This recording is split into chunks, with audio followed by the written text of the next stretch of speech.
very intensely going towards coming back to normal situation. So, with this sort of background, it's all necessary for all of us to be very much aware of financial markets, particularly Indian financial markets, and take this awareness to our students, our stakeholders, to society, and to encourage them in this participation in the financial markets because they offer huge amount of wealth creation. And as you see, a lot of companies are doing huge innovative things.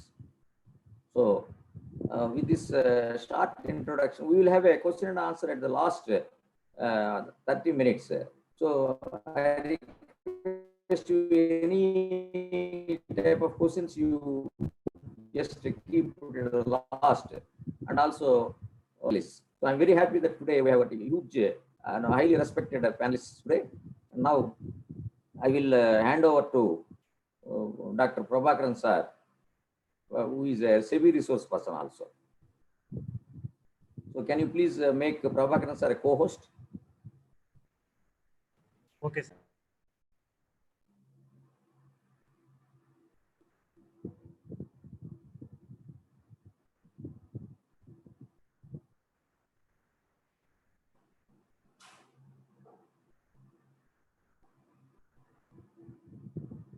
COVID-19 on Indian financial market.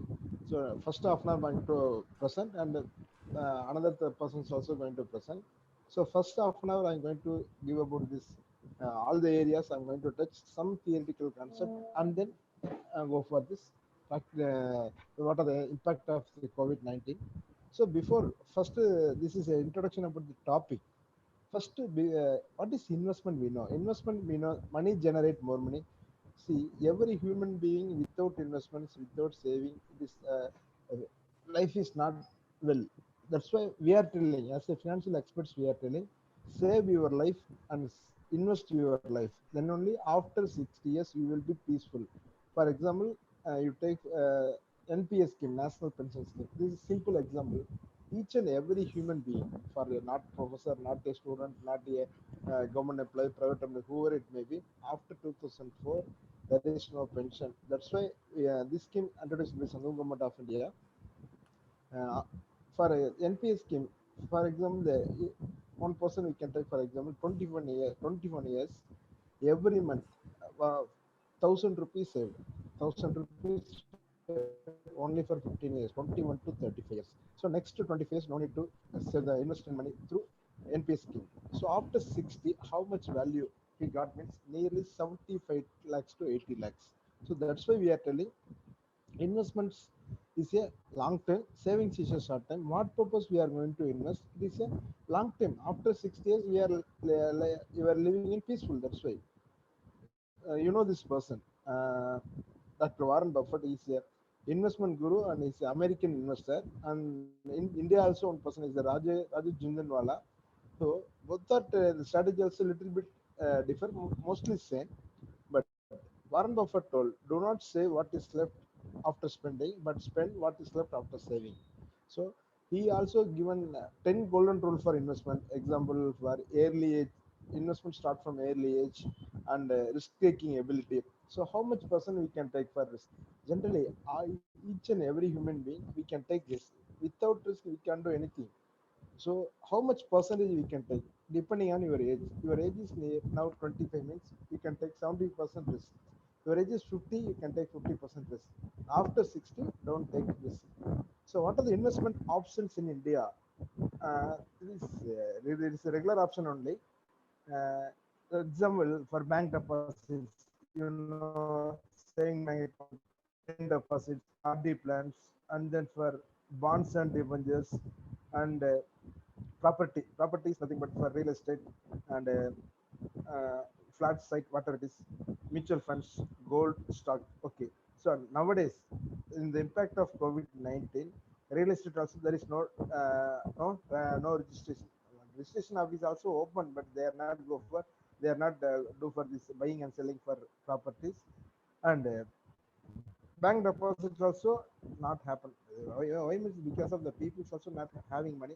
If having money, they can use for the spending for the family expenses, and bonds and debentures, and stock market, gold, mutual funds. So nowadays, most of the businesses in the lockdown period already our deans are Uh, clearly explained. Prabhakaran sir, Most can of you the just increase yeah. the voice? Okay, okay. Now it's okay, sir. Yes, yes, very fine. Now it's okay. Okay. Thank you. Thank you. Thank you so much. Okay. So these are all investments options in India. So all the investments options as risk product risk applicable except bank deposit, bonds and debentures. For example, bank deposit is a very low risk investment product, and the stock market is a high risk. We will discuss in next slides. Okay. Okay, before that, we know this Indian financial market. Who is the regulator of Indian financial market? One is SEBI, Securities and Exchange Board of India. It was started in 1992. The primary objective is to protect the investors. First, the primary objective is to protect the investors. The second objective to promote and develop the securities market. Third objective to regulate the stock securities market. These are all for SEBI objective. Why SEBI started? So before 1992, the fraudulent activities has happened in India. So after 1992, there is no fraudulent activities. If any fraud making for a stock broking companies or mutual fund companies, you can complain through SEBI websites. I will tell you the websites, whatever it is. So SEBI is a, when the purpose of SEBI started in India, the primary objective is to protect the investors, those who are investing 100 rupee, 10 crore, 15 crore, whatever it may be. So that money should be protected. This is the primary objective. And what are the who are our market participants in India? Investors. Investors is nothing but you, we people, banks, financial institutions, and mutual fund companies, foreign investors. That is called FPI, foreign portfolio investors, foreign institutional investors like that, depositories. We have two depositories, NSDL and CDSL, stock exchanges, stockbrokers, sub-broker, portfolio managers, registered investment, merchant bankers, underwriters, mutual funds. These are all participation in Indian stock market. This is theoretical part. That's why I go a little bit fast. Okay, come risk and return. If you are going to investing in financial market, which kind of risk applicable? How much percent risk applicable? How much percent you will get return? For example, you can see gold investment, bonds, bank deposit. These are risk-free investment. Maximum you can get 20% return. And mutual fund and gold also risk applicable. Example, mutual funds. Three types of mutual funds. I'm going to explain. Equity scheme, debt scheme, and balance scheme. Equity scheme is a high risk, and a balance scheme is a moderate risk, and debt scheme is a risk-free investment. What is equity scheme? Equity scheme is nothing but 100% money investing in stock market. Okay, and a balance scheme means 50% investing in stock market, 50% investing in fixed income securities like that bonds and debentures. That is risk is moderate. And debt security only investing in fixed income securities like bonds and debentures. That is a risk-free investment. Okay, next is gold. Gold is risk applicable. I'm going to explain deeply in Prabhakaran gold sir, can market you in just India. Prabhak, Sir, okay, Prabhakaran sir, can you increase your voice? sir. Okay, okay, sir. I think Yeah, net connectivity. Okay, okay. yeah. Okay, so next we can balance scheme. I'm going to explain deeply next after minutes. And equity shares is risky to 20 to 40% risk applicable, and derivatives is a 100% return. So within 1 week or within 1 year, within 1 month, you can get 100% risk return, or you can your money as loss. Okay, so investment based on risk and return. What really means if you take high risk, high return. If you take low risk, low return. This is a basic theory. Okay, what about stock market? So, example, as a general, somebody are known about what are the procedure, how to buy, how to sell. Somebody are not known. That's why I'm going to tell or 2 minutes for basics. Okay, stock market in Indian stock market, how we can buy the shares in India? We can purchase through primary market and secondary market. Primary market when company first time issued to general public. Okay, before that, we are going to purchase shares in India. Which kind of account we have to open means, please tell me anyone, dear participant, come to chat box. which type of account we can open in India for buying and selling of shares? Yeah, very good. What is the answer? Come to chat box. Very good. Demat account. Very good. Very good. Very good. So we have to open Demat account. First, how we can open Demat account? Please note it. We can open through uh, stockbroking companies and some banks, not for all the banks. Okay, this is primary market. Another question: which company can shares issue to general public? Dear participants, tell me the answers. Which type of company can issue shares to general public? Very good. No, sorry. Listed, not listed company. Listed is nothing but it is very good. Public limited company. Private limited company shares not issued to general public. Public limited company only can shares issued to general public. It is a very good question. For example, we can see this last month, March first week IPO. When company issuing first time to general public, that is called IPO. Example, SBI Cards and Payment Limited, that was introduced, that was issued March 2nd, but the maximum as per SEBI regulation nowadays, maximum for five working days. 5 working days or 5 days for opening and closing. That company opened for March 2nd and it will close March 5th. So within the period we can apply. The lot says that company is 19 shares. Why I am telling you this is a real example. Okay, we can apply it for 1 lakh. So how many days it will take for uh, credited our demat account? Maximum 12 working days. So this is a process of primary market operations in India. So first we have to open demat account. We can apply shares through online. Nowadays we can primary market and secondary market also we can do process online. I will teach you what is online. So primary market we can purchase, we can apply it through your demat account. See, nowadays before 5 years what happened means we can apply IPO means we have fund transfer from your account to your stockbroker account, and then your shares will be they are going to apply through IPO, and then you will get the shares means 12 working days you will get the shares. Otherwise, maximum 1 month for refund your money. Nowadays, it is a very easy system. So you can apply it through your Demat account and your fund transfer from your SB account. Please note it, fund transfer from your SB account. So that money will not debited. For example, on lot value that company's SBI Cards and Payment Limited 14,250, but that amount not will be debited. That amount will be blocked. So what is the meaning of blocked? That is called that system. You can note it ASBA, application supported by blocked amount. That amount has been locked. Maximum 12 working days shares will be allocated for you, and that shares will be credited on your demat account. Suppose your amount, your shares is not credited means amount black, the blocked amount has been released. That is a nowadays doing in primary market. This transaction it will take for 12 working days. Please note it. ASBA, application supported by blocked amount. For example, 12 working days, you have received the shares from your demat through demat means that amount will be debited in your SB account. Suppose you are not eligible for, you are not getting shares means that amount, the block will be released. So that time after 1 hour you can use the fund. And secondary market operations in India, we have by BSE and NSE, two stock exchanges are most of the investors and traders are doing in purchasing and selling through stock exchange. See, Indian stock exchange timing is morning 9:15 to evening 3:30. You know very well, but Monday to Friday, it was have open. You know the parameter Sensex and Nifty. So Sensex nowadays 34,000 points. Nifty nearly 10,200 points. Okay, but what about this impact of COVID-19? I will tell you. You know what is Sensex and Nifty? Sensex is a top 30 companies of BSE. Nifty is a top 50 companies of NSE. So they are the Sensex and Nifty companies selected based on market capitalization. Okay, what about this impact of COVID-19? You can see the chart.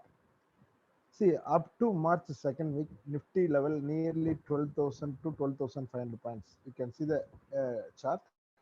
But the impact of COVID-19, March 3rd week, you can see it's from 12,000 to 7,700 points. So nowadays nearly 10,200 points. So this is the impact of COVID-19 for Nifty index and Sensex also. It was before 42,000, again come down to 27,000. Now it is nearly 34,000 points. This is the impact of COVID-19. See, most of the company stock price come down to nearly 30 to 40%. So example, previous it was 1,000 rupees, now it is 600, 500, 400, like that. So we can see some example for impact of stock market. We can see the four companies. Example. So these are all four companies are Nifty and Sensex companies. And first we can see the Reliance Industries. See, before, I think before COVID-19, what is the price? Nearly 500 rupees, and come down to impact of COVID-19, nearly 900 rupees. Now it's nearly reached to before COVID-19, what price? Nearly 1,600 rupees. We can see the first diagram. And then we can see the second one, Infosys. See, before COVID-19, it was nearly 820 rupees. After COVID-19, it's come down to 530 rupees. So nowadays it is 700 rupees. Nowadays it is 700 rupees. This is the impact of COVID-19. This is an opportunity. Already our deans have clearly explained. This is an opportunity. This is a discount price. Like that for the tomato. So today morning we are going to see the 6 o'clock price is 10 rupees. So after 3 hours, the price come down to 5 rupees, like that. And then we can see the State Bank of India.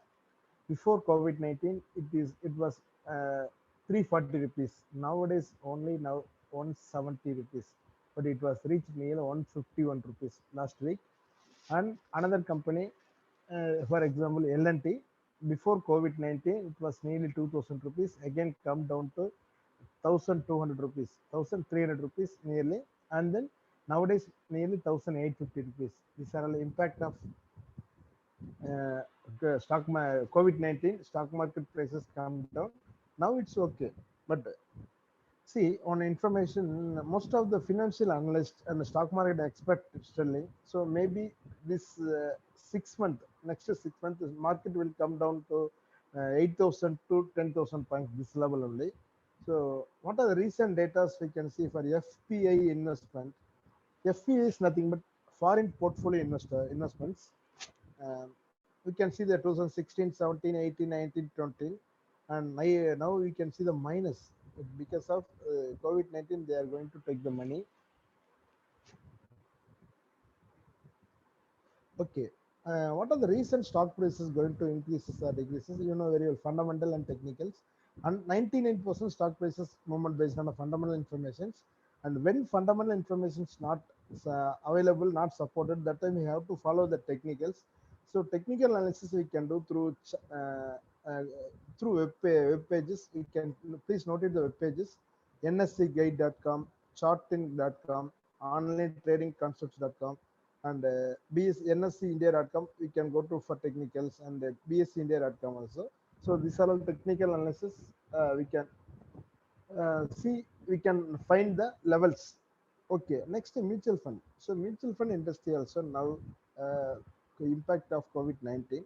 See, before 2000 March 2020, for example, equity scheme.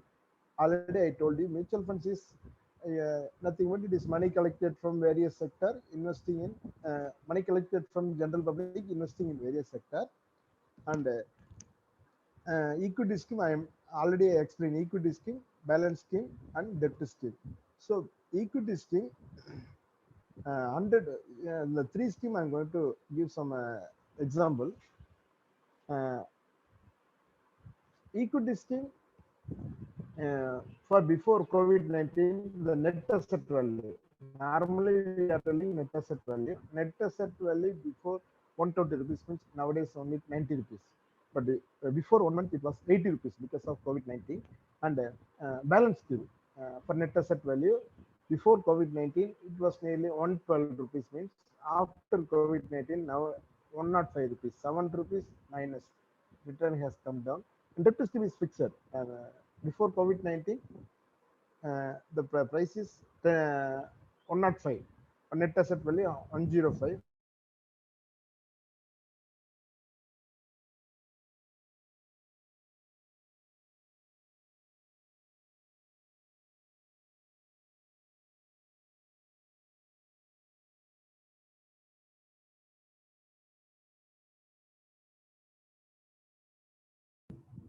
I think some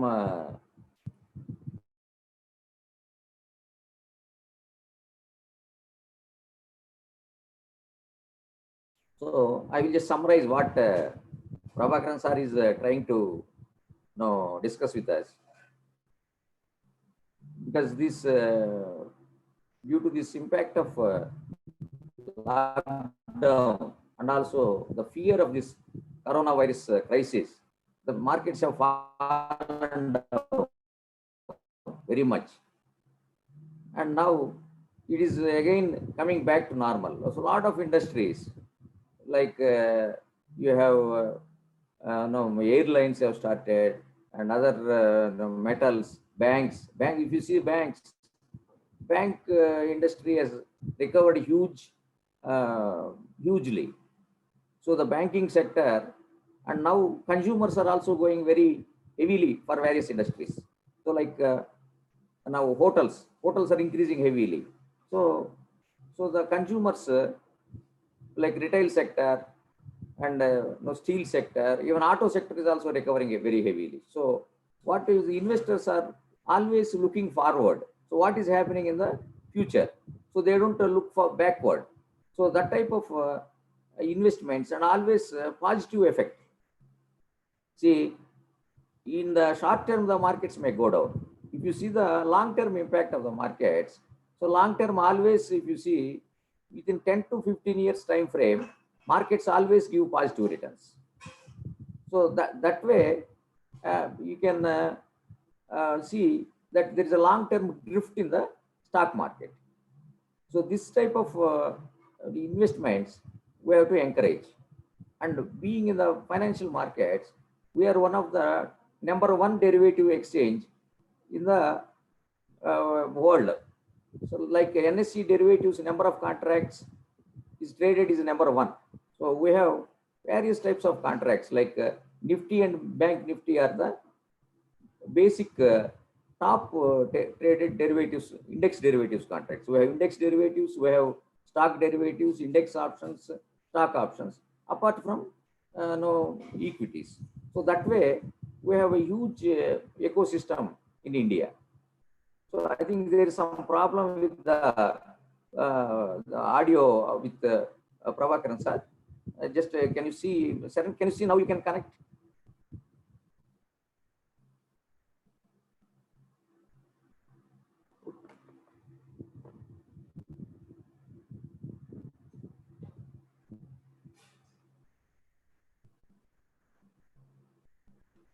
And some of the questions are asked in this.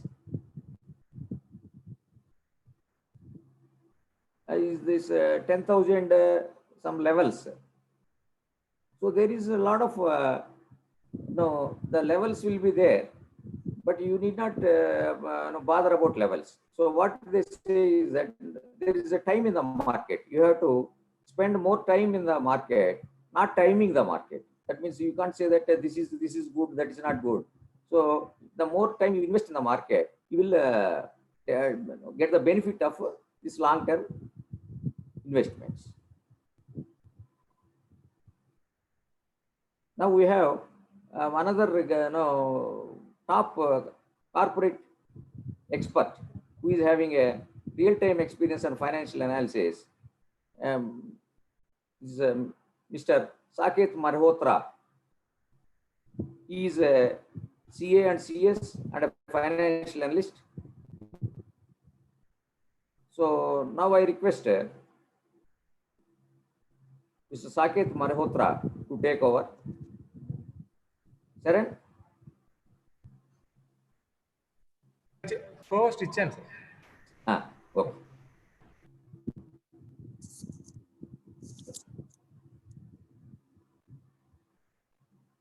Sir, I request Mr.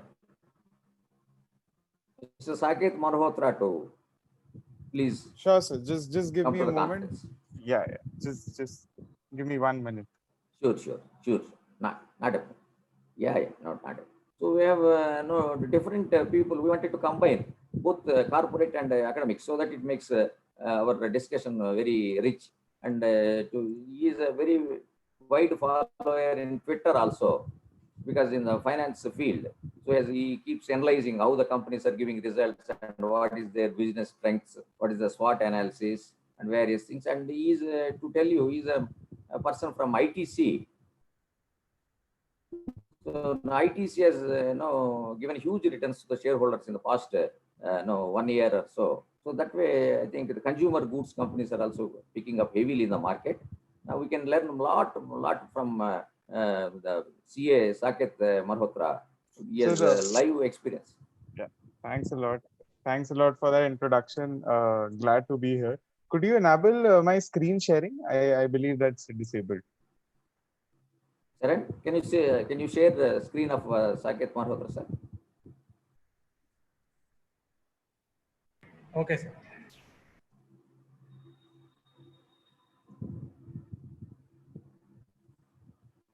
Yes, sir. I think you can try now.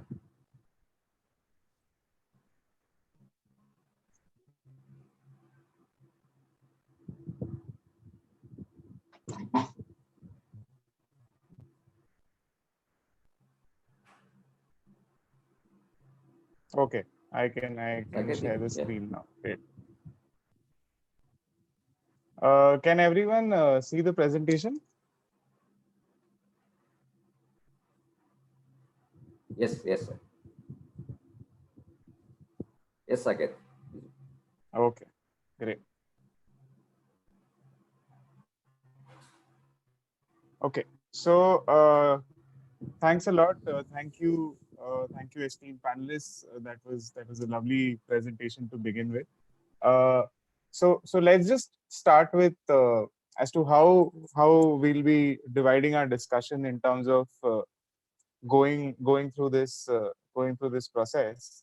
So we'll start with a brief avenue that is available in terms of investing today. We'll touch up a little upon how to look at risk and return, and post that we'll look at how to approach stocks. Then we'll delve a little on what fundamental and technical analysis is. We'll put some stress on what mutual funds are, and then on stocks, and finally we'll conclude with what exactly the COVID-19 impact is happening on the markets, and how do we approach this at the moment. Sir, I would request you to kindly disable any screen drawing, because this will kind of cause issue in I'm understanding. trying to do so. 1 second. Okay, no issues. So let's just start with the first slide as to, today, what are the avenues that are available for investment for us today? So first and foremost is savings, right? So any amount of money that we are earning, we end up doing two things. Either we do consumption or we do savings. So so any money that is left after you consume is what is known as savings. So the idea is to always increase your savings and optimize your consumption to a level that your savings are always maximized. Now, using these savings, where can you invest this money, right? You can invest it in fixed deposits, you can put it in gold or real estate, and then you can put it on financial assets, which can be stocks, bonds, mutual funds, index ETFs, etc. So now, being an Indian, 5 years back, RBI had published a report as to where exactly the bulk of the Indians are parking their investments, and the report was very it was actually very shocking. It turns out that most of the Indians prefer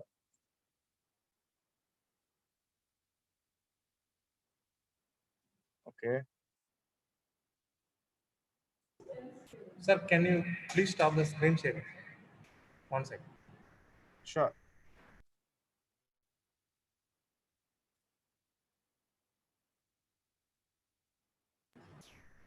Sir, in the settings, please stop amputation, sir. Stop amputation. Sure, I'll do that.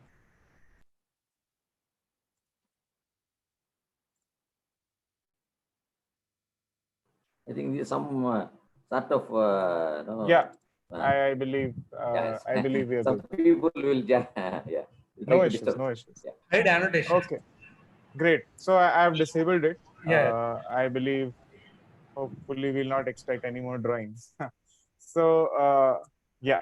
So So as I was mentioning, so the RBI report basically talked about how, in terms of how Indians prefer investing in gold and real estate a lot. It is because as Indians we have our love for physical assets, right? We like to see where our money is going, and that is why today, there are reports that today India has the highest investments in gold.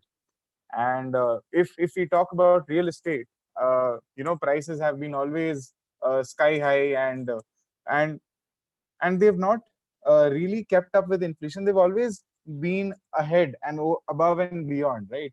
So both these avenues are not a great source of investment, and as professor mentioned, in the long term, it is always equity which has outperformed all the asset classes, right? So when it comes to financial assets, you can invest in stocks, bonds, mutual funds. There's index ETFs. Now ETFs are basically exchange traded funds. So what this basically means is, say, if you don't know much about the markets, and you're not there actively tracking stocks, so all you can do is just put your money in an ETF, which index ETF, which basically say tracks a Sensex or a Nifty, and it invests in weights as per how Sensex works. So just to show you an example, uh, for example, see, this is how the Sensex looks today. So Sensex comprises of 30 stocks. So there's, if you look at it in terms of alphabetical view, you have Asian Paints, Axis Bank, Bajaj Auto, etc., till Ultratech Cement. So all these stocks together constitute the Sensex. Now these are again regarded as the top 30 companies of India. Now, if you're not very well versed with as to how to go about it, you can just pick up an ETF and invest your money. You can start with SIPs as low as 500, right?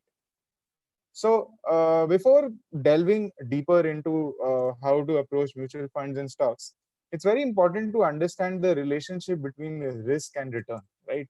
So since our early days in finance, and a lot of times you would have come across this graph, which basically talks about how risk and return go hand in hand, right? So the more you increase your risk, uh, the more yeah. So so just a minute.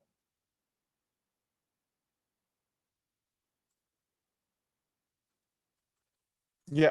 So we're always told that the more we increase our risk, the more our return rises, right? But this is a very flawed way to look at risk and return, right? Because if we were to always increase our risk and maximize our return, what this basically means is the more we take risk, we'll always have more return, right? Which is not a which is actually very counterintuitive, if you ask me, because the point is, as you increase more risk, yeah, right, and if returns were to rise, then those assets wouldn't have been risky in the first place, right? So Howard Marks, who's a very renowned investor, he basically broke this down to see how to approach risk and return. So what he basically says is that as risk rises, right, the range of outcomes increases. So for example, if you are at this level of risk, you can have a return which is either say up to say X, or it can also be negative X. Now, say if you're at this level of risk, so your level of risk has increased from say 0 to A. So now your return expectations has also increased from X plus Y, which can be both either on the positive or on the negative.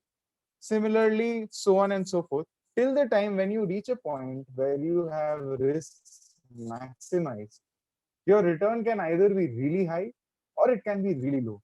Really low to a point where your returns can end up being negative. This is how, as investors, as participants, we should approach how to go about with risk, right? And I can see a lot of questions being asked, so I'll just take them in a bit uh, uh, at the end of the presentation. So this is basically to conclude, as your risk rises, the expected return rises, the range of possible outcomes becomes wider, and the worst outcomes worsen and ultimately become negative. So this is how risk and return should be approached in the stock markets, or in terms of any investment that you make. So if I go back to my first slide, now you can start with savings, fixed deposits, gold, real estate, financial assets, stocks, bonds, etc.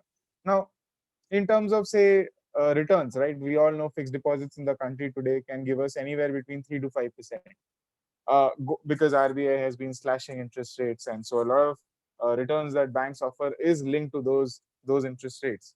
In terms of other countries today globally, we've seen countries going to negative interest rates. So for all you know, you may end up paying interest if you're investing money in other banks of the world, because interest rates are so low. In fact, it's negative in a lot of countries. Gold, real estate, again, over a long period of time, they've historically given a return of 5 to 6% on an average. This year, gold has been the outperformer because other asset classes returns have crashed, right? So as you can see, savings, fixed deposits, gold, real estate, these carry a very little amount of risk, and so the return expectation is always in the range of 5 to 7 to 8%. But when I look at financial assets, right, if you're investing in stocks, mutual funds, ETFs, bonds, etc., so what that basically means is these come with a expectation of a higher return, but at the same time there is always a risk involved, right? So stocks and mutual funds are generally the most riskiest asset class in terms of all asset classes. But again, taking that risk, you are having an expectation of a higher risk, but again that risk can also entail to a negative return. So you have to understand as to where in this graph, in terms of your risk taking capability, fall, so that you can minimize your risk and maximize your return, right? So how can one approach stocks? So it's a very interesting thing. Every day the market opens up, and there are thousands of participants, right, from retail traders and investors like you and me, to big foreign institutional investors and domestic institutional investors, which are the big mutual fund houses. So before approaching stocks, it is very important to define what exactly is your objective. Are you an investor or are you a trader? What do I mean by this? So generally what happens, an investor generally puts his money in the stock market with a longer term horizon, right? So if you define yourself as an investor, what you're basically saying is, I will buy businesses that I'm comfortable with, and I know what the business does, or what it basically entails, and how it operates in the market, and I will hold on to those investments as long as my belief stays strong, right? So think of this, right? Today we are living in a country where there's a huge population. Almost every year, 2 to 3 crore people are added to the entire roster of our population, right? And what does this basically mean? So just to give you an example, we always look about, try to see what the next big idea is, what the next biggest investment is. So these ideas are always there in front of us. So say in the morning you wake up, you go to the washroom, and the first thing you do is brush your teeth, right? And what do you brush your teeth with? You use a brand called Colgate. Now, sure, you could be using Pepsodent or Patanjali, or there are a host of other brands, but most of the most popular brand in terms of toothpaste is Colgate. Now, imagine if you wanted to own a part of that business, you wanted to be a part owner in Colgate, right? Because see, if you're an investor, you end up being a shareholder in the company. Now, shareholders are again part owners in the company. So think of yourself as this big venture capitalist, or this big shot guy who has a lot of money. That money could be as low as 500 or as high as, say, 5 lakhs. That doesn't matter. But even with that amount of money, you become an owner in that business when you buy shares of that company. So that is how you basically define yourself as an investor. So you end up buying shares of Colgate, and you end up being a part of their business. Now, as Colgate does more sales through its pipeline, announces profits, dividends, so you get those returns back, right? So if Colgate is earning every year and announcing dividends, you're basically getting a share of their profits based on how much position you have in Colgate. At the same time, you're also participating in their capital appreciation. So Colgate today, say, is trading at around 1,300, 1,400 rupees a share, and say after 1 year, because it has been doing strong earnings, it goes to 1700. So you're participating in that capital appreciation rally as well. So that is how an investor would approach the stock market. Now, if you're a trader, you are not concerned with how businesses are going, right? You are only concerned with price action. So today I'll enter at 100. My objective is to exit at 105 or 110. But at the same time, it is important to manage your risks, as we saw in the earlier slides, right? So you define something called a stop loss for yourself. So what does a stop loss mean? Now, it's always great to account for the upside, right? We've always seen stock prices rise, all that is fine. So any investor or any trader that enters the stock market always has an objective to earn higher or superior returns. But at the same time, it is also important to account for your downside. That is something which a lot of people miss when they invest in the markets, and it's always, they end up paying huge tuition fee to the market by losing their money or losing their capital. So then comes what is the importance of risk management and position sizing. So it's always great, and it's always essential that you always define your stop loss. So it can be, today you enter a stock at 100, right? On the upside, you can expect it to go to 110, 120, 130, probably even 200, based on what your time frame is. But at the same time, it is also important to decide what your downside risk is. So that again it depends on your risk taking ability. So it can be, say, 5 or 10%, or if you're very aggressive, it can go to 20%. That, okay, if the price breaches this level, I will exit this trade, or I'll exit this investment. So that is the first part of risk management. The second part is called position sizing. So what does position sizing mean, right? So today, say for example, you have a capital of, say, 500 rupees, or you have a capital of, say, 100 rupees.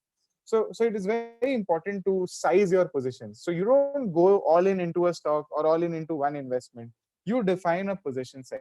So say if you have to buy one stock, you would probably want to allocate, say, 10 to 15% of your total capital. So for example, if say, God forbid, anything bad happens or something worse happens, you don't end up losing all your money. So it is very important to limit your position size. The third and the most important thing which I feel today is lacking in our stock markets, or for any stock market in this world, is that people have stopped doing their homework, right? Now, it does not matter whether you come from a finance background or a non-finance background, you understand businesses or you don't understand business. It is very important to do your homework. Now, what do I mean by this, right? See, at the end of the day, you may choose investing your money through someone. It could be a trusted advisor, it could be someone you trust, it could be a family relative, or it could be a professional investment guide or professional financial planner.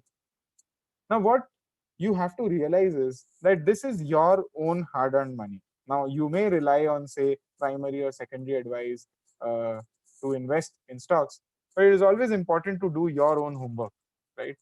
That today the internet gives us access to multiple tools to kind of understand how we can do our homework and how we can go ahead. So that basically will help you to tide through times, right?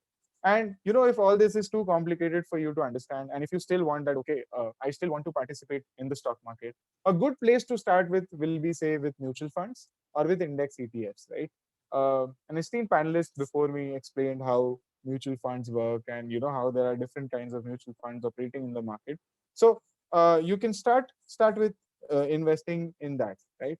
And say if you want to pick up specific stock specific ideas, then you should understand what the business models are and what the financials entails. So we'll talk a little bit about this ahead, right? So the two analysis which you will often hear people talking about is fundamental analysis and technical analysis, right? So what exactly is fundamental analysis, right? Okay, I'll just go through a few questions. I've been seeing a lot of questions coming in. Sure, Saket, you can take a lot of questions, no problem. Yeah. Okay, so Mr. Ram Babu, I'll delve on that a little bit to get into that, right? So in terms of pandemic situation, we will talk as to what sectors we can see growth in. I'll open the house open for ideas and discussion. And in terms of existing holdings also, I'll talk about how we can kind of get that done. right? So I'm getting a lot of requests for sharing the presentation. I'll share my email ID in the end. Just drop me a mail, or I'll share it with professor and he can share it ahead, whatever way we can do that. So, okay, in terms of maybe your existing investments running in losses, right? So let me delve a little bit around, how we can maybe uh, how we can look at stocks and analyze whether they are doing good or not, and then we decide as to whether you should exit those investments or you should double down on those investments, right? So there's something called a sunk cost fallacy, right? This is a cognitive bias that exists in our minds. Now, what exactly is a sunk cost fallacy? So so this basically means is, say you've put your money in something, right? So say you've put 100 rupees in a stock, and today that stock from 100 rupees has gone to 10 rupees. Let's say you've made a bad decision. For example, you bought some stock, some corporate governance issue blew up, and the stock went from 100 rupees to 10 rupees. Now, as an investor, you will feel that, I have my 100 rupees invested in this stock.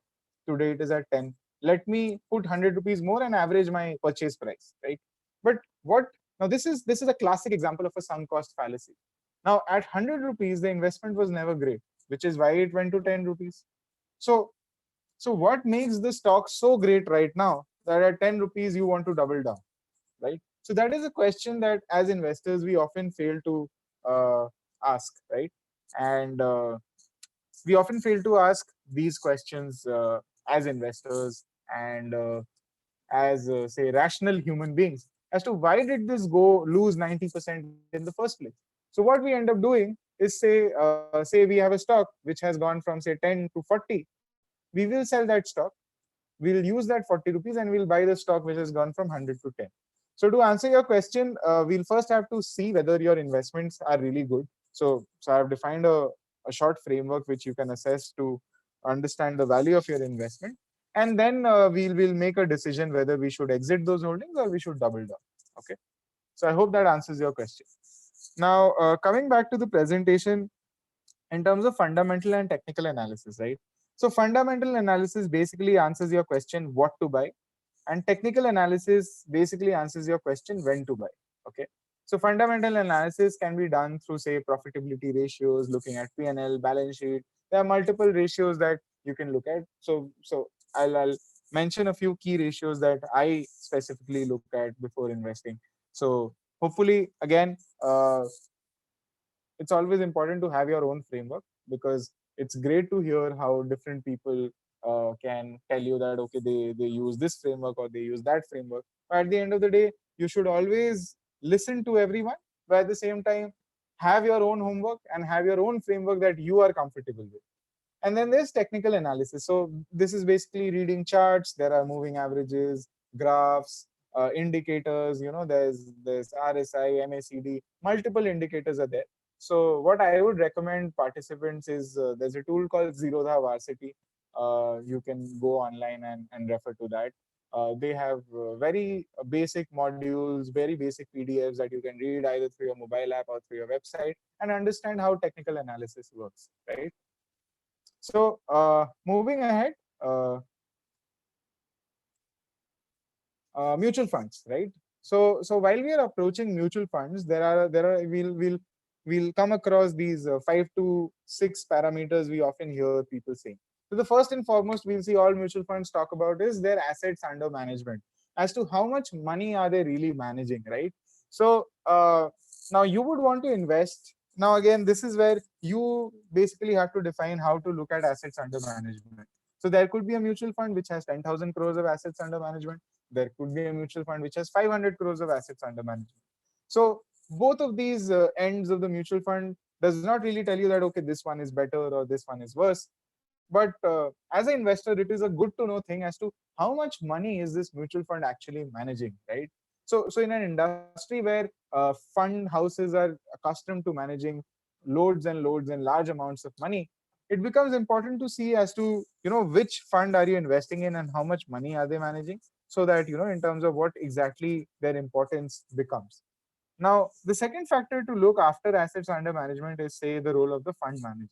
Now, it is also important that, as you have more assets under management, you should probably look at as to how the fund manager, who the fund manager is, what his experience is in the market. So all this data is publicly available today, right?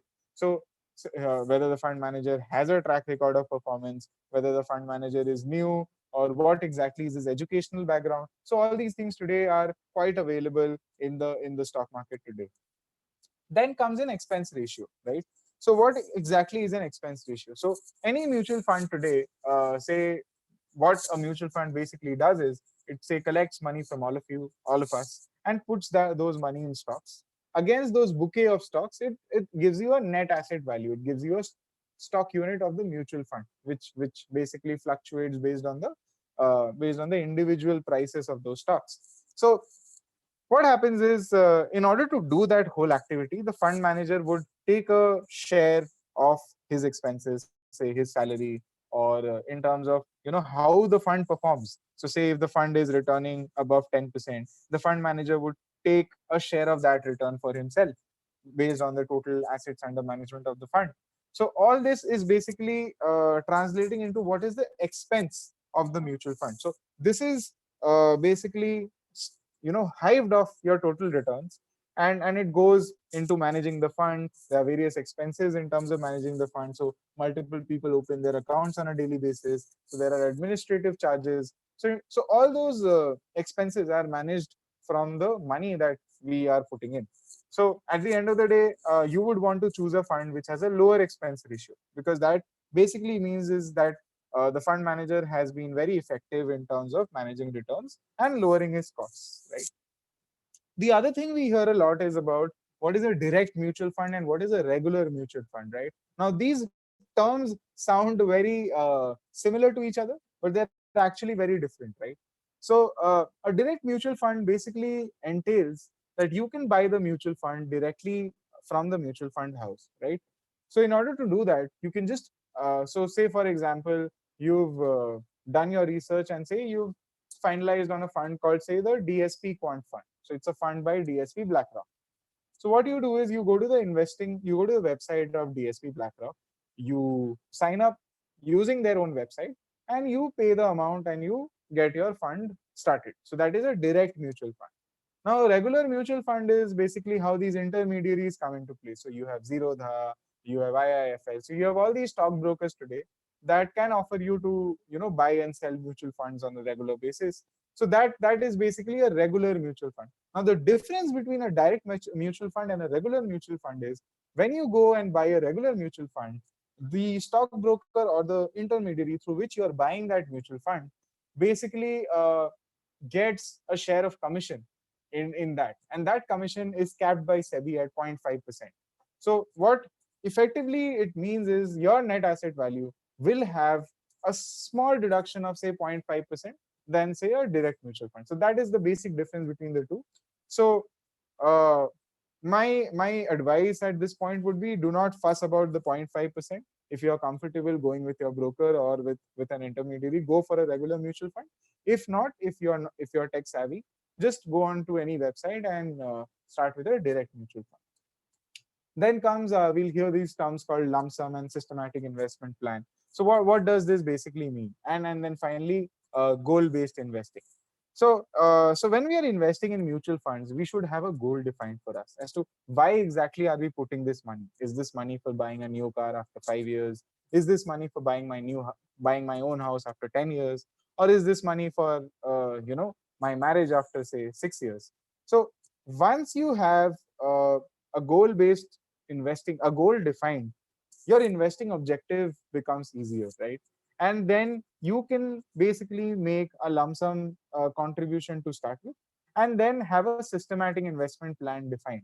So say for example, if you're looking at say building a corpus of 10 lakhs after 6 years, so you can start with as low as 5,000 rupees a month today, or maybe 5, or maybe 2,000 rupees a month today. So what this basically means is every month you set a date, you can put a standing instruction in your account. Your bank account will automatically get debited by say 2,000 rupees every month and get contributed to that fund every month. So that after 10 years, with a return expectation of maybe in the range of 10 to 15%, you can build your corpus. So that is how one should approach mutual funds, right? I'll be happy to take any questions. You can just click on your raise hand. And Professor, please do tell me how much time do I have so that I can Yeah, accordingly. you can go for another 15 minutes, sir. Okay, thanks a lot. Okay, so I have some people raising their. Okay, so I'll just. So I see people raising their hand. Could you just type your question in the chat box so it'll be easier for all of us to Yeah, Saket, see. I would love to go through this slide you are putting, understanding business models, WACC, because you are an expert in this. Sure. Can you please text the website of direct mutual funds? Okay, so now direct mutual funds is, see, Gangaraju, what you need to do is first you have to kind of shortlist your mutual funds, right? So in terms of maybe you do your, there are sites like Value Research. Then you can just Google best mutual funds and you'll see a host of sites telling you what their returns are, what their expense ratios is. So once you've shortlisted a mutual fund, right? So every mutual fund has a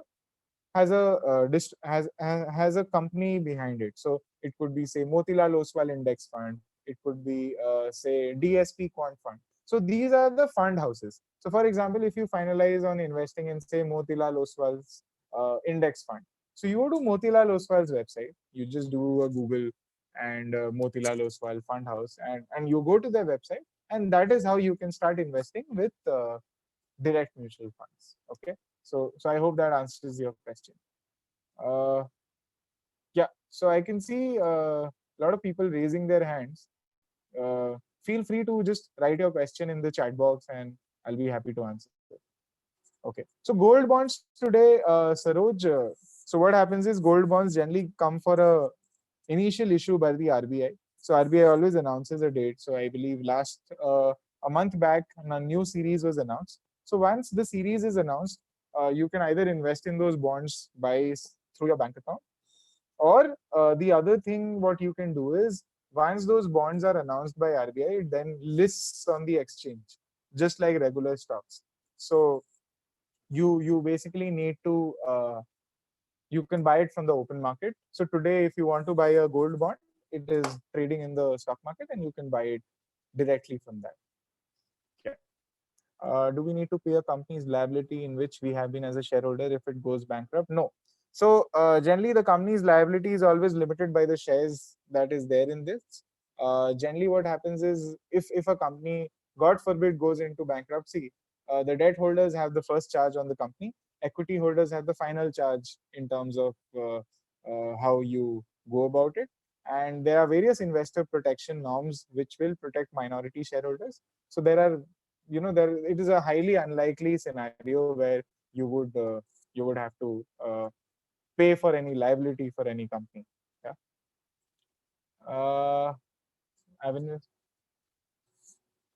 Okay. So Gaurav, the way to look at it is the parameters that I have mentioned, right? In terms of in terms of what to look in a mutual fund. So I would highly suggest you go through those parameters for SBI Tax Gain. I believe it's a mutual fund, and every mutual fund comes with a lock-in, especially ELSSs, which are tax saver funds. They come with a lock-in of 5 years. So in any case, you can't exit before 5 years. Just go through the parameters that I've mentioned, see what are the comparable returns of other mutual funds, and then take a decision whether you should double down or continue so that you get more units because NAV is low, or you should let it be and switch to other ELSs. So just go through those parameters, and maybe if you still have doubts, you can write to me. You can have gold mutual fund as a small percentage of allocation, Rajiv, to answer your question. But don't go, again, asset allocation is key, right? So, from time to time, something will look hot, something will look great.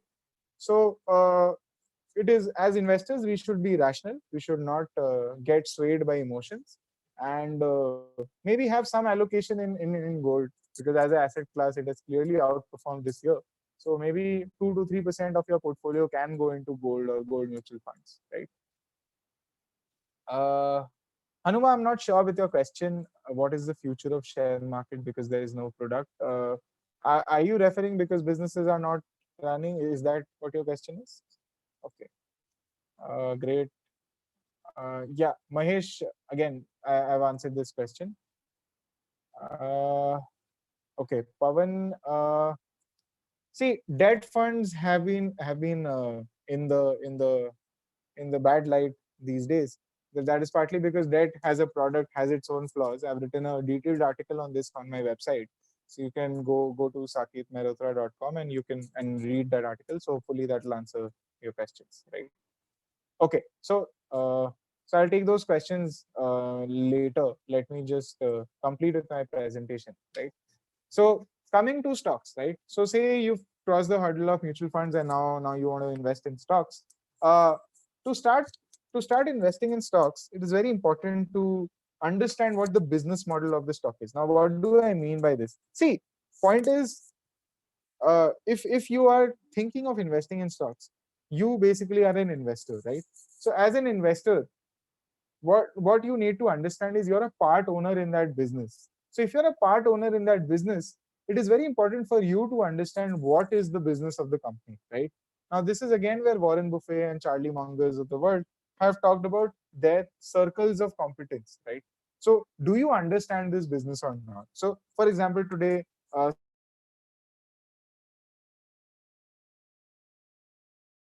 but the first question that you should be asking is, why should I invest in Tata Steel? Do I know anything about how the steel sector works? At the end of the day, it is a commodity because it does not have pricing power. So today, if Tata Steel is selling steel, and today, if tomorrow next to Tata Steel, I start selling steel using Saket Mehrotra steel, is there a differentiator between what Tata Steel is making and what I am making? Because at the end of the day, the end consumer is concerned with getting steel. Sure, Tata Steel's quality would be better.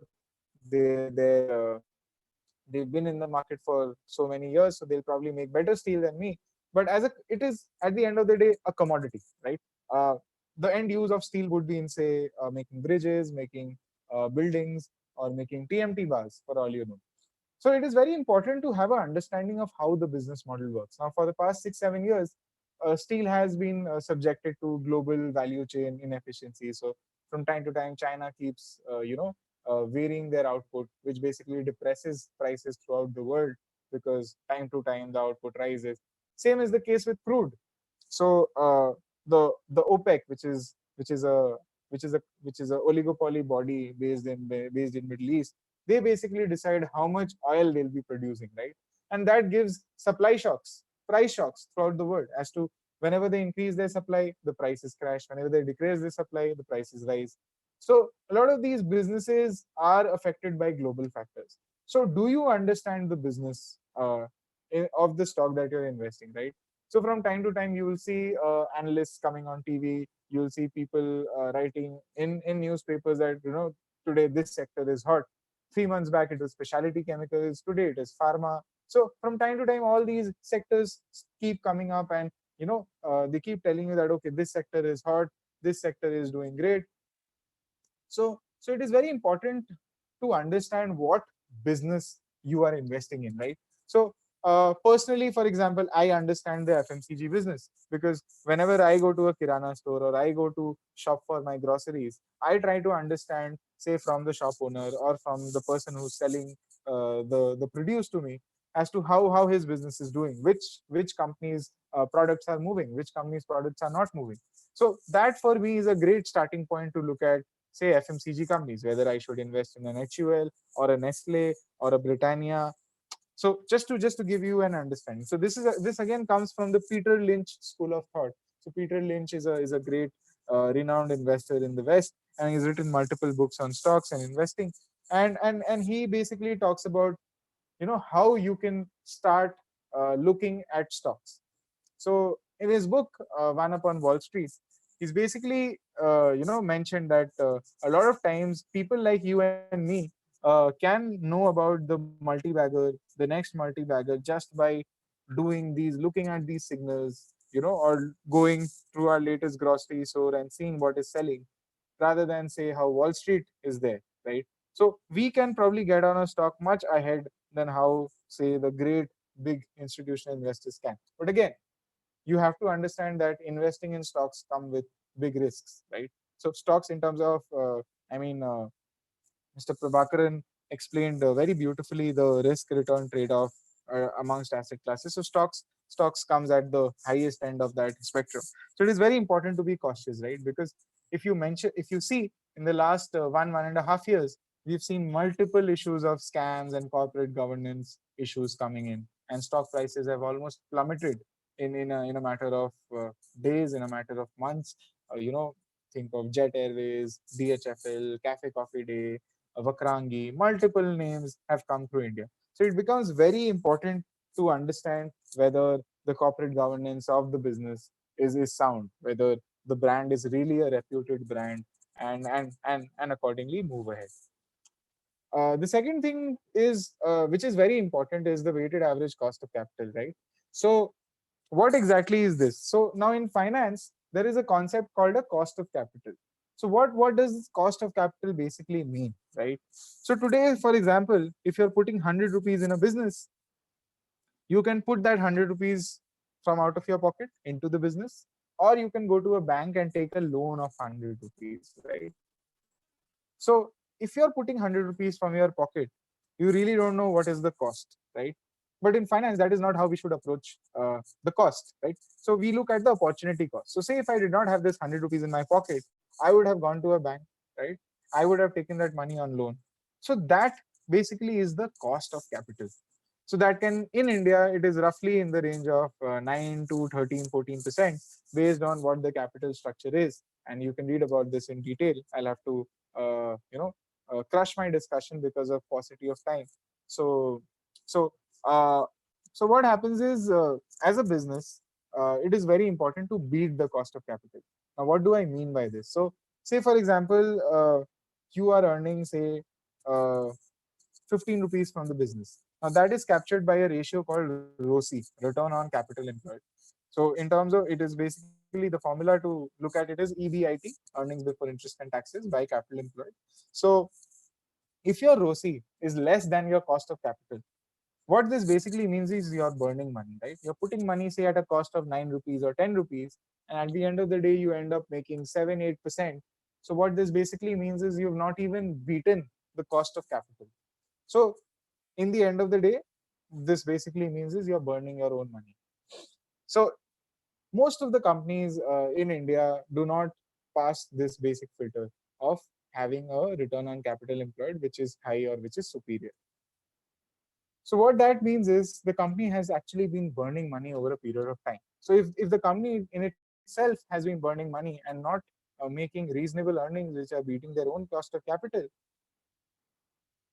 if they are not making money for themselves, do not expect that company to make money for you, right? So that's a very basic check to start with. So you can just go to a website called screener.in, and you can look at companies 10-year data, 20-quarter data, and they've summarized the ROCE in a very lucid way. So if you struggle with calculating ROCE, you can just look in their website and understand. So that is how you'll basically see as to whether the company really has a good or a higher or a superior ROCE or not. And it is also important to read the financials. As I mentioned earlier, Zerodha Varsity, and there are a lot of online tools. You can go on YouTube as to how to read balance sheets, how to read financials, and understand. Do your homework. Okay. So a popular matrix that we often use is a SWOT analysis, a strength, weakness, opportunity, threat analysis. So always do a SWOT analysis around a stock. So 10 minutes back, I mentioned about Colgate, right? So if you look at Colgate, the strength of Colgate is its brand recall, its availability, or in terms of its brand recall with the consumers. Weakness for Colgate could be, maybe, they've for years they've just had one variant. So they've launched multiple variants in the last few months. You have salt variant, you have a lemon variant, you have a chandan variant, for all you know. So all those things have so basically they've strengthened their weakness to improve, right? Opportunity for Colgate would be, say, to tap into rural markets, you know. So today, a lot of people do not brush twice a day. So just by inculcating a habit of telling people to brush twice a day, Colgate can basically increase its sales by 2x, right? So that's a big opportunity for Colgate. Threat again, when Colgate was enjoying this market, now we've all read it in economics that you cannot enjoy supernormal profits for a long period of time, right? So so the threat is the entry of competitors. So today, along with Colgate, you have Pepsodent, you have Sensodyne, you have Patanjali, you have multiple brands today competing for a space in that morning brushing market, right? So profitability, balance sheet, again, now, revenue growth is also important. Every year we have an inflation which is in the roughly in the range of 4 to 5%, right? Historically, if I look at an average, it would be somewhere in the 6 to 7% range. So it is very important that the revenue growth year on year is at least greater than 7-8%, right? To be comfortable, it should be at say around 10-12%. Now, what this basically means, why is looking at a revenue growth of 10 to 12% important? It is important because this basically means is we have a product that has a pricing power, right?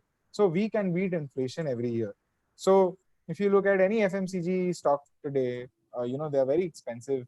A lot of people talk about PE ratios and that. So I've also written a post on this in my blog around Nestle and why PE ratio does not matter for them. So it is very important to see whether there is consistency in that revenue growth. Is the company consistently doing 10, 12, 15% year on year for years, right? So that becomes very important. To conclude, on my final slide, okay, and then I'll be happy to take questions. So right now, COVID-19 and the impact on the markets, right? So there has been a lot of global uncertainty around COVID-19. You know, various countries have launched stimulus measures, various countries have done various measures, but none of that seems to be working, right? So today, Prime Minister Modi came on TV and announced that there'll be a big stimulus package, and the finance minister had announced a slew of measures over a period of 6 days.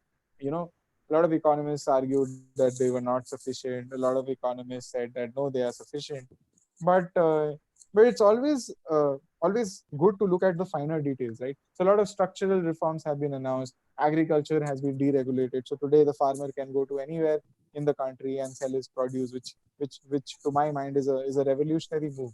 So a lot of these structural reforms have been pushed because 7-8 months back, when our economy was in a slowdown, a lot of people were seeking, to get structural reforms on their way, right? And they use this window of opportunity to push those reforms and take this ahead, right? Uh, we implemented the strictest lockdown in the world. Right now, Unlock 1.0 is on its way, right? So economy has started opening up, and as we mentioned, the previous panelists talk about this as well. Share markets are always forward looking, right? So in the last 3 days, stocks have rallied a lot, and so there's hope leaning on the fact that economies again opening up and people will start working again. And due to this whole COVID-19 situation, right, there has been a change in habits. So today, any household, you go to any household, there is sanitizers, there is masks. So the entire consumption basket has improved. Today, we are using more data than ever, right? Earlier, we are working from home. We are streaming on Amazon Prime or Netflix or on YouTube. So our data consumption has increased. So right now, it'll be very worthwhile to see how these habits are changing and how some of these habits will probably stay for a long time ahead.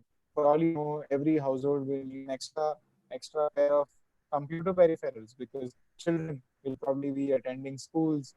And okay, so I believe just a moment.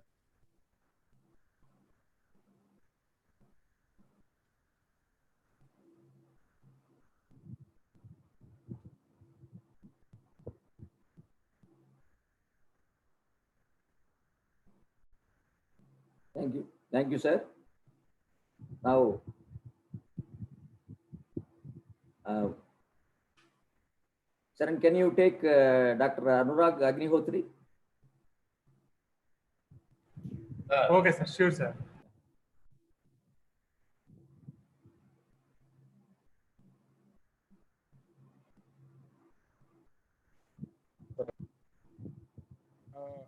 Am I connected again?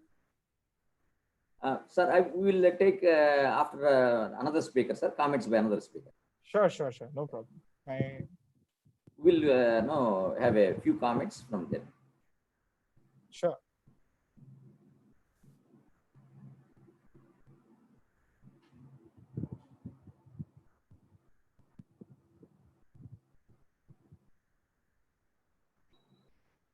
Sharan, please take Dr. Anurag Agnihotri. Yes, sir. Ichan, sir. Co-host Ichan, sir. But mic, enable the mic, no?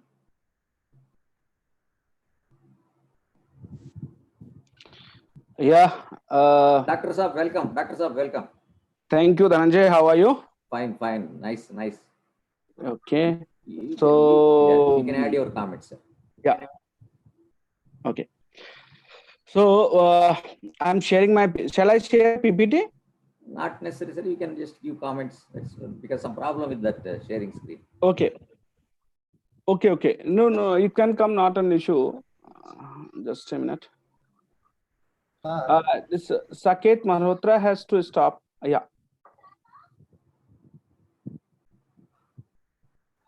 Sure. Let me just do it. Yeah. Done it. Done it. Don't worry. Okay. Don't worry. Saket, no, no need. It has been Okay. done now.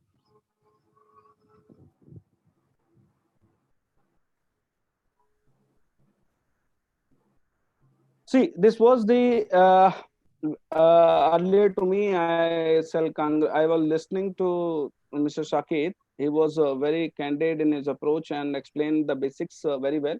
So, but now I shall be focusing myself that from where Mr. Sanket has left. See, first of all, when we talk about this particular economy as a whole, you all know that the Indian economy, the global economy has to go down.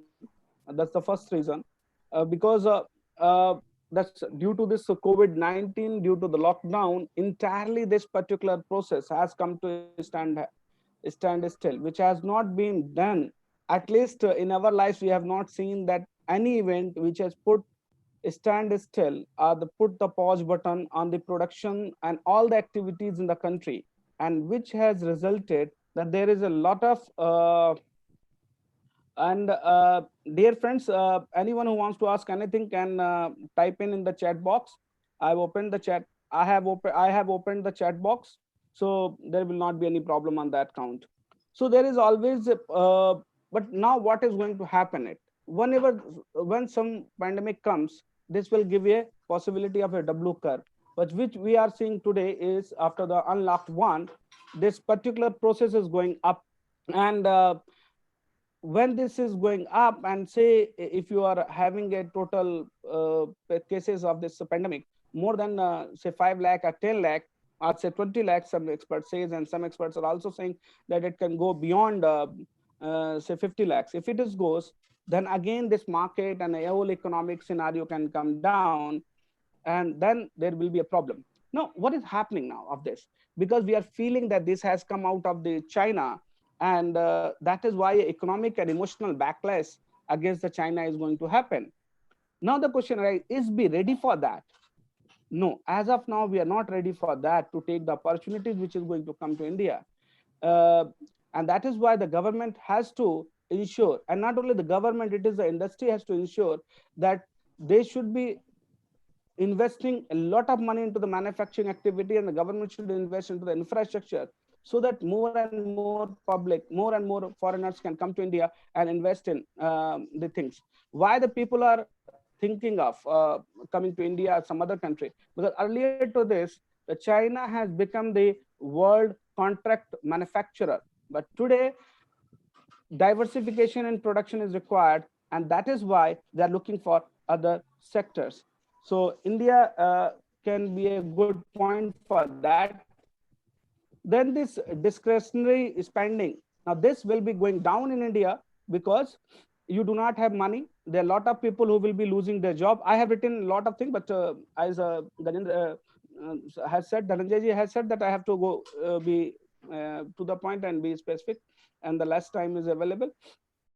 So I will not be going through in detail. I will just highlight the points which the problems are going to come. The first problem is there that whole economy is going to see that the discretionary spending will be going down. Reason is people will not be able to buy. They will be losing their jobs. There will be the profit margins will go down, and that is why there will be drop in the consumption level. The people will be going for acceleration in the digital economy, home education, home entertainment, home fitness. So what will happen? If the people are preferring home entertainment, it means this movie business is going to go have a hit. Theaters business has to have a hit. It means the companies like PVR, companies like other companies in this area sector will be having a tough time now, because the people will not like to visit these theaters. Now, home education, there are a lot of tutors, tuition centers are available across the India, in almost all the cities, in wherever you reside, it will be there also. But now you will find that it has to come through the online education. When it comes to the online education, then the companies like Vedantu and Byju's will be having a better opportunity. Then there will be loyalty shock. The people will be going for the price consciousness. They will be going for low price goods. So the loyalty towards a brand will be having a hit. For example, I compare from the Saket's example. For example, there is a company, Colgate, he has given an example. So there is I need to make a comparison between Colgate and some other brand. So whichever is cheaper, I am going to use it for that, until unless the quality is not entirely different. So loyalty will be a big issue now. There will be a trust deficit between the bankers and the borrowers, employees and their owners. The reason is employee doesn't know what is the actual position of the company is. Bankers doesn't know what the actual position of borrowers is. And the borrowers or the industry people are also in doubt whether they will have a demand or not. Yesterday only there is a statement by the SEBI chairman, SBI chairman, who says that we are ready to give the loan, but the industrialists are not coming up. Yes, industrialists will not be able to come forward to take loan, because they are not sure whether the economy will have a demand in future or not. And that is why they are going for these kind of things, and they will not going for loan until unless there is not a recovery in demand. Then you have to segregate between the good costs and bad costs. That is a very important part for the businessman. Good costs is you have to do the digitalization, tech cost, digital marketing, and best employee. This need to be insulated and protected, because if you are not going online today, if you are not digitally marketing, you're not doing the digital marketing, you are going to go down. Then the bad costs like fancy offices, etc., they should be removed and cut down the expenditure on that part. Be fragile, maintain good behavior, and be for the future ready. That's the one thing. As Ratan Tata has said, that 2020 is for the survival, 2021 is for the profit making. So maintain good behavior, so that, and maintain good relation with your customer, maintain good relation with your creditors, maintain good relation with your banks, maintain good relation with the employees and others, so that when the future is coming, when the economy recovers, as it will not happen that Indian economy will not recover. Indian economy is going to recover. We are bound to recover. There's no doubt in that. And we will have U-shaped recovery. I'm saying U-shape. There are a few people who say that V-shape, but I'm saying that it has to be U-shape, because once the economy will go down, it will stand at a particular level for a few months, or say 1 or 2 quarters. So by the first quarter, this will be there. Yeah, please, a few people have raised their hands. I just say that you can type your questions in the chat box. Yeah, please type your questions in chat box. I will be happy to reply you back. So be ready for future. That is very much important in this. Now, is this the correct time to invest in equity shares? Yeah, mark economy, this Nifty. Whenever I'm giving any level, I will be giving the Nifty level now. So please keep that in mind. I will always be giving Nifty levels.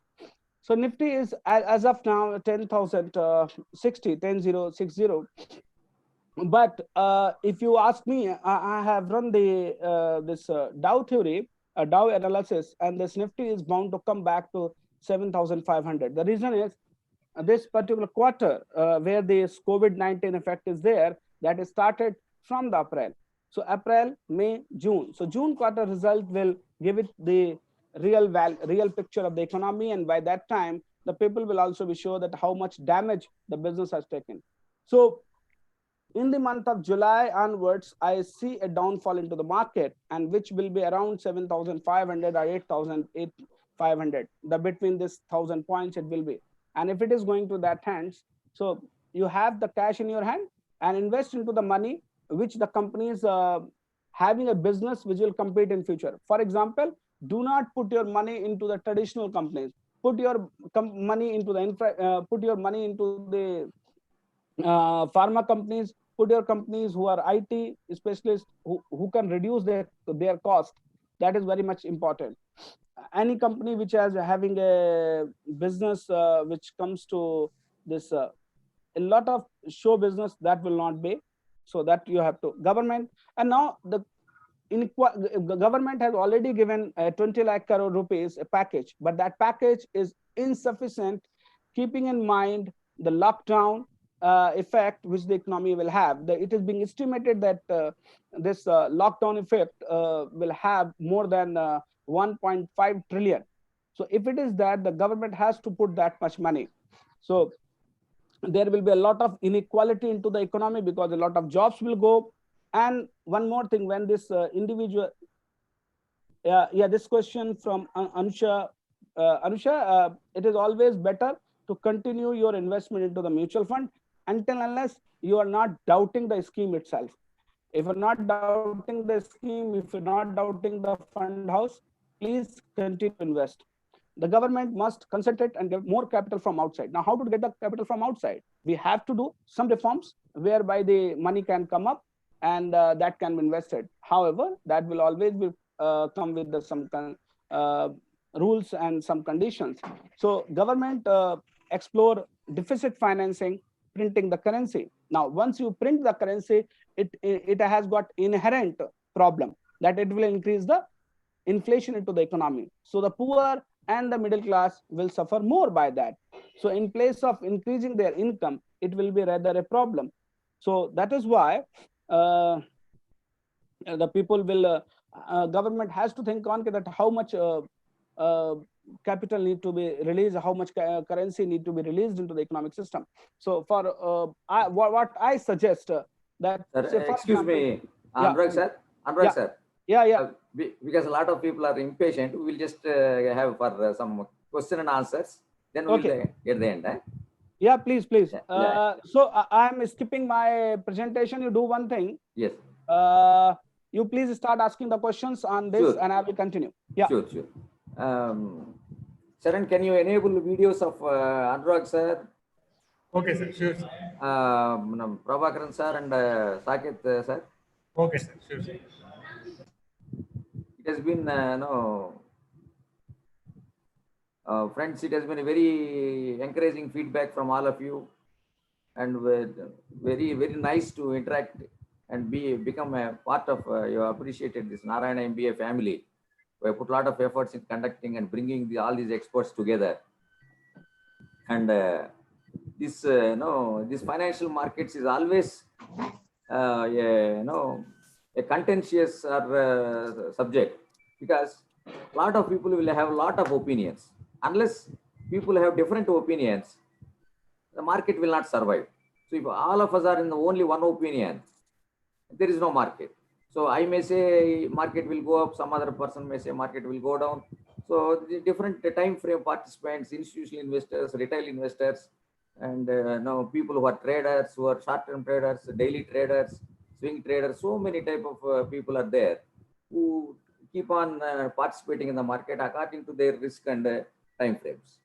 So this, but you can see our financial markets are always ahead of the economy. Whenever the economy, suppose the economy recovers after 6 months, stock market recovers now itself. So that way, a lot of people get surprised by the strength in the stock market, even though the real economy is bad sort of thing. And so these sort of debates will continue to go on. And we have, our Saket, very corporate expert, who is having, who has shared a lot of insights how to go about analyzing a company, how to go about strength of a company, where is the moat, business moat of the company. And in his tweet or in his website, lot of information is there which you can utilize. And first, I will ask Prabhakaran sir to sum up because there is some small disturbances. I hope you all excuse if any inconvenience is there for any participant. I request Prabhakaran sir to sum up his presentation in a brief. Thank you, sir. Actually, I another two resource person covering some points. I'm going to add some more points related to for gold. Somebody is asking mutual fund investment as well as gold investment also. So nowadays gold, so we can see the world market through Kitco.com. The price is nearly $1,700 US. It is an unknown price, but previously it was I think the 2012 and 13, that time it was reached nearly $1,920 US.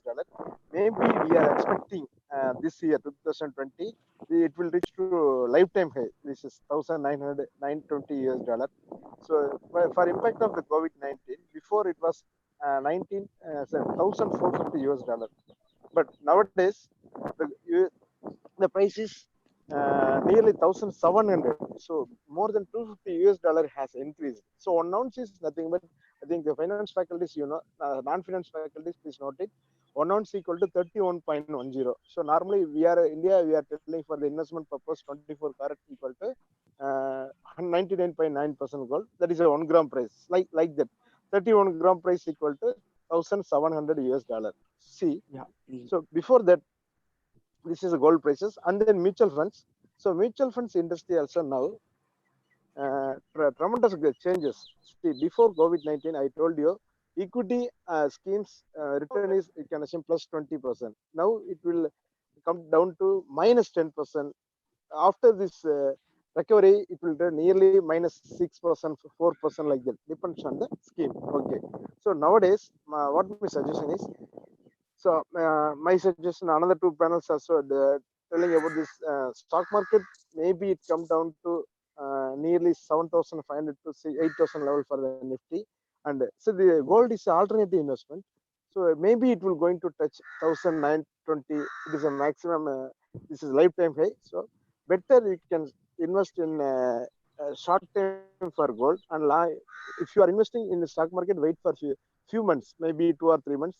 So after, when Nifty level, it will come to 7,500, 8,000 level, you can invest. You can select. So this is my humble request. Don't select single company. You have to create the portfolio. At least you have to select 3 to 5 companies or maximum 10 companies. Depends on the investor perception.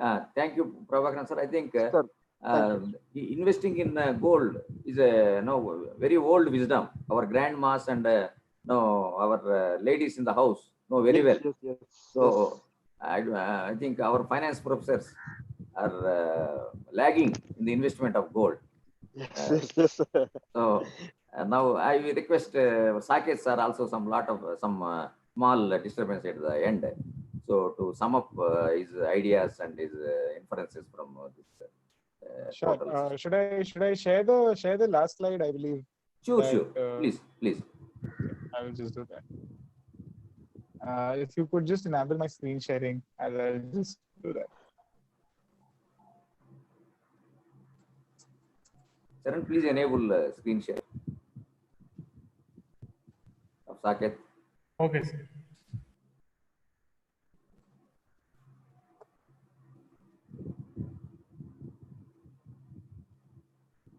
So this has been a lively interaction, a lot of comments you had, and because it's a very hot subject, dynamic subject. Daily, the prices are changing, markets are changing.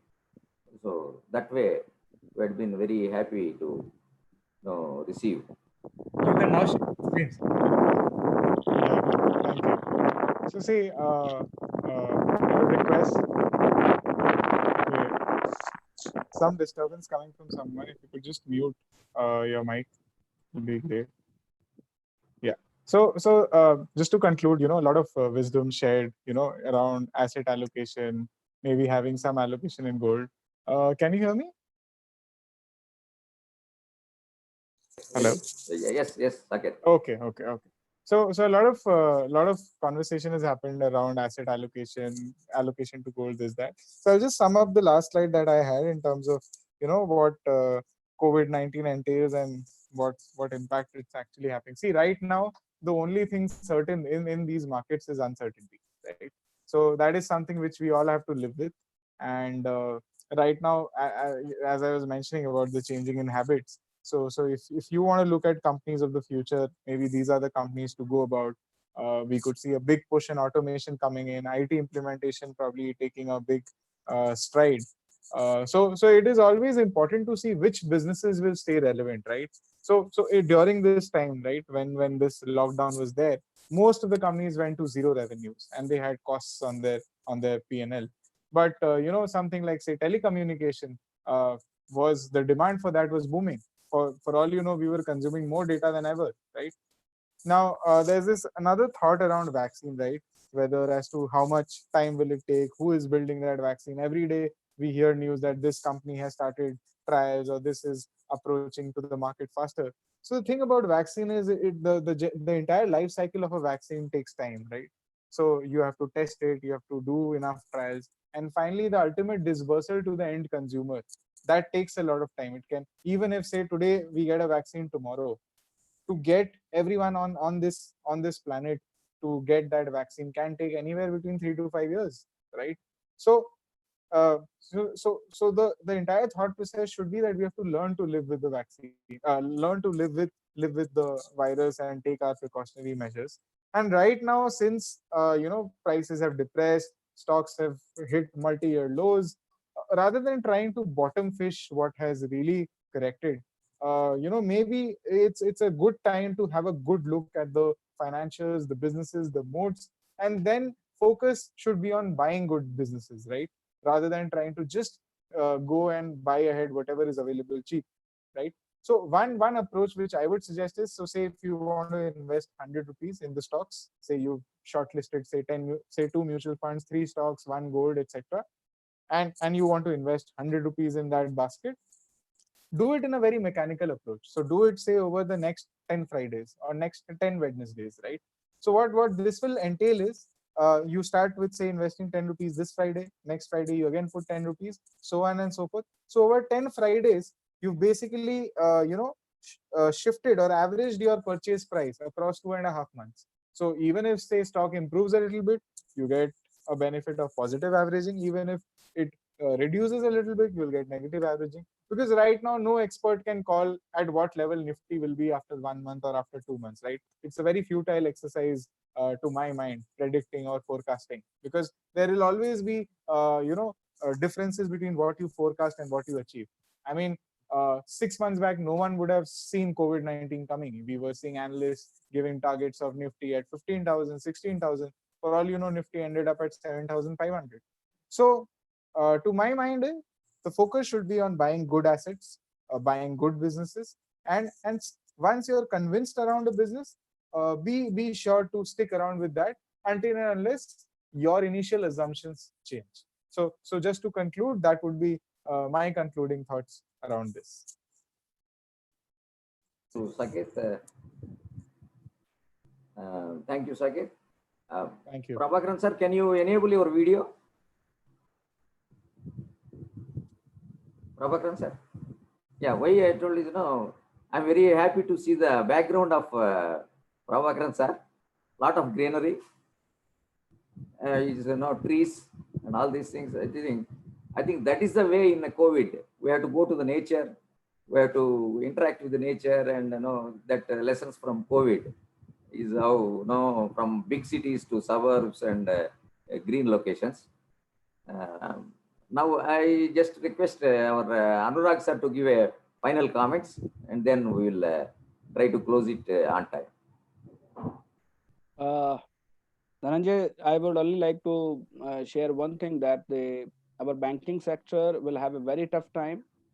And so when investing into the banking sector, the people has to avoid it till the things are not getting right. I think the first quarter of the new year, this is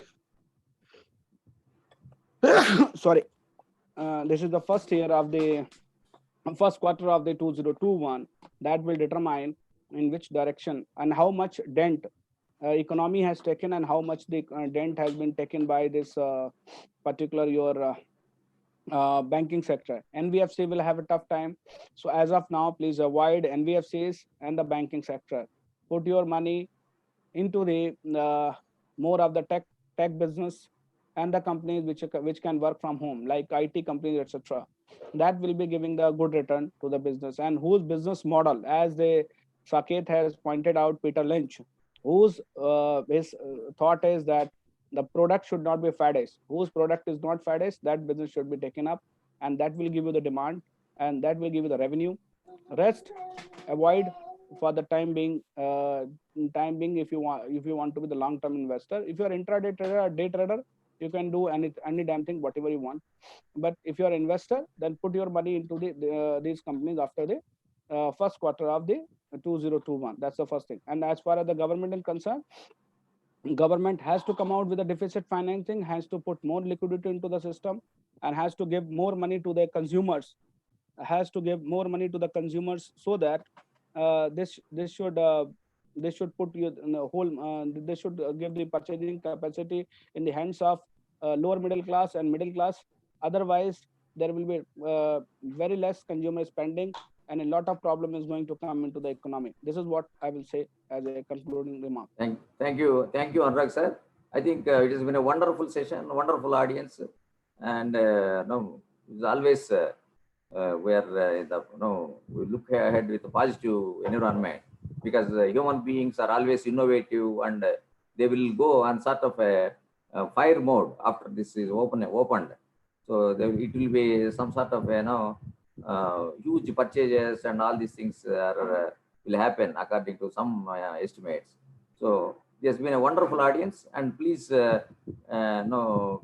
we appreciate all the audience, and I hope all of you will keep connected with our Narayana MBA family, and we keep updating you with the future webinars and any other things. You can just write back to us your any other things that we have to organize.